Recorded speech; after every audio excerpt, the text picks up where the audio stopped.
Mbola itony fandraisana Madagasikara ireo karazana fivoriana samihafa izay andraisana teratany vahiny isany amin'izany ohatra ilay fivoriana lehibe ny conférence permanente des chambres consulaires africaines et francophones izay anomboka ny 12 ny volana Desambra avy.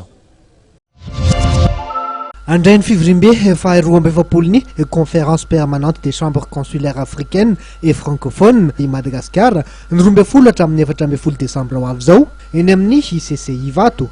Io no nisingadina nandritry ny valandresako amin'ny mpanao gazety nitototsainy ateny miran'ny faritra sy ny indostria eto Antananarivo na ny CCIA tetsy amin'ny Foibe ny Antananarivo.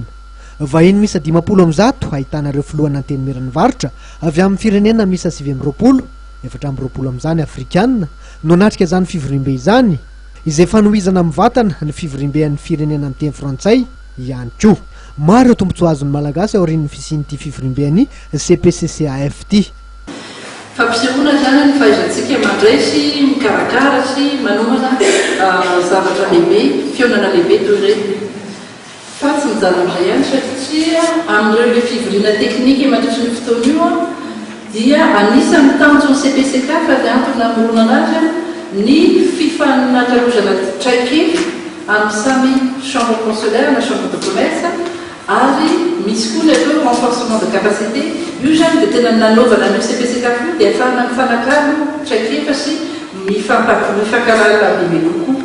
Ny antenena amin'io zany efa misy programme sasasasany ohatrany hoe le programme na compagnonnage consulaire na hoe fanohanan'le chambre ohatra chambre avy any France na avy Belgique miara-miasa amintsika manazatra miasa ohatra eto amin'ny chambre de commerce Antananarivo amin'ny lafiny sy mbola mampahare fotsika. Misy fiara-miasa zany sy resahana amin'io fotoana io.